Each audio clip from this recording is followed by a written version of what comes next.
Hi friends, welcome to my channel Palnadu అమ్మాయి.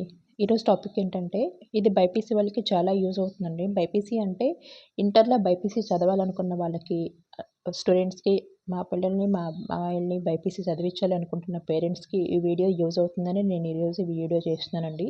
నా personal లైఫ్‌లో నేను చూసిన ఎక్స్పీరియన్స్ మీ అందరితో షేర్ చేసుకుందామని ఈ వీడియో చేస్తున్నానండి. అదేంటంటే, నేను ఇంటర్ చదివేటప్పుడు నా ఫ్రెండ్స్ అంటే ఎంపీసీ వాళ్ళని, బైపీసీ వాళ్ళని కంబైన్డ్‌గా సేమ్ సెక్షన్ ఒకే క్లాస్‌లో కూర్చోబెట్టేవాళ్ళండి మా కాలేజీలో అప్పుడు. ఎందుకంటే స్ట్రెంత్ అంత ఎక్కువ మంది ఉండేవాళ్ళు కాదు. సో, బైపీసీ వాళ్ళకి ఓన్లీ ఫిజిక్స్, కెమిస్ట్రీ క్లాసెస్ అప్పుడు మేము కంబైన్డ్‌గా కూర్చునేవాళ్ళము. వాళ్ళకి బొటనీ, జువాలజీ క్లాసెస్ ఉన్నప్పుడు వాళ్ళు వేరే క్లాస్ రూమ్‌కెళ్ళేవాళ్ళు. ఎంపీసీ వాళ్ళకి మ్యాథ్స్ క్లాస్ కండక్ట్ చేసేవాళ్ళు. సో, అండ్ మోర్ మేము కంబైన్డ్ క్లాస్‌లో ఉన్నప్పుడు కూడా బైపీసీ వాళ్ళు మోస్ట్‌లీ ఎప్పుడు డ్రాయింగ్స్ ప్రాక్టీస్ చేస్తూ ఉండేవాళ్ళండి. ఈవెన్ ఎగ్జామ్ ప్రిపరేషన్ అప్పుడు కూడా మేము ఎగ్జామ్స్‌కి ప్రిపేర్ అవుతుంటే చదువుకుంటున్నప్పుడు వాళ్ళు half of the time drawings practice చేసేవాళ్ళండి. ఎందుకు ఇలా డ్రాయింగ్స్ ఇంత ఇంపార్టెన్స్ ఇస్తున్నారు? ఏదో ఒకటి రాసేసి పార్ట్స్ ఐడెంటిఫై చేస్తే అయిపోద్ది కదా అనేదాన్ని నేను. బట్ వాళ్ళు చెప్పేవాళ్ళు, అలా కాదు, మాకు థియరిటికల్ ఎంత ఎక్స్‌ప్లనేషన్ చేస్తామో ఈక్వల్ ఇంపార్టెన్స్ డ్రాయింగ్స్ కూడా ఉంటుంది. డ్రాయింగ్స్ చాలా నీట్‌గా ఉంటేనే మాకు మార్క్స్ వస్తాయి అని చెప్పేవాళ్ళు. సో, అంటే ఇంటర్ చదవాలి అంటే డ్రాయింగ్ ఏసే కేపబిలిటీ ఉండాలి అని నాకప్పుడు అర్థమైందండి. సో, నా ఎక్స్‌పీరియన్స్ మీతో షేర్ చేసుకుందాం.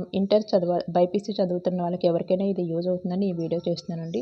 మాకు డ్రాయింగ్స్ ఏయటం సరిగ్గా రాదు. బట్ నేను బైపీసీ చదవాలనుకుంటున్నాను. నేను డాక్టర్ అవ్వాలనుకుంటున్నాను. లేకపోతే మెడికల్ ఫీల్డ్‌లో సెటిల్ అవ్వాలనుకుంటున్నానని మీకు ఉంది అంటే, మీరు సమ్మర్ హాలిడేస్ కానీ ఏదైనా హాలిడేస్‌లో కానీ టైం వేస్ట్ చేసుకోకుండా డ్రాయింగ్ క్లాసెస్‌కి అటెండ్ అవ్వండి. ఆన్‌లైన్ ఆర్ ఆఫ్‌లైన్ ఏదైనా గానీ ఓకే అండి. డ్రాయింగ్ క్లాసెస్ అటెండ్ అయ్యి మీ డ్రాయింగ్‌ని ఇంప్రూవ్ చేసుకోండి. హ్యాండ్ మూవ్‌మెంట్స్‌ని ఇంప్రూవ్ చేసుకోండి. హ్యాండ్ స్కెచెస్ ఎలా అంటే అలా.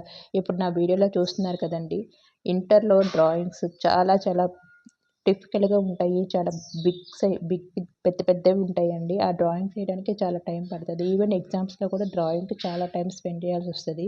థియరిటికల్‌గా రాయడం దానికంటే డ్రాయింగ్‌కి ఎక్కువ టైం స్పెండ్ చేయాలండి. సో, ఈ వీడియో చూస్తున్న వాళ్ళ పిల్లలు గానీ, పేరెంట్స్ కానీ ఎవరైనా మా అబ్బాయి డ్రాయింగ్‌లో వీక్, సరిగ్గా డ్రా చేయలేడు, ఏదైనా ఫిగర్స్‌ని అంటే డ్రాయింగ్ క్లాసెస్‌కి జాయిన్ చేయండండి. అది వాళ్ళకి నెక్స్ట్ ఫ్యూచర్‌లో చాలా యూజ్ అవుతుంది ఇంటర్‌లో. అంటే డ్రాయింగ్ క్లాసెస్‌కి ఎక్కువ టైం స్పెండ్ చేసే టైం ఉండదు. సో, ఆ టైంని వాళ్ళు ఐపీ ఎగ్జామ్‌కి గానీ, నీట్ ఎగ్జామ్ ప్రిపరేషన్‌కి గానీ యూజ్ చేసుకోవడానికి బాగా యూజ్ అవుతుందండి.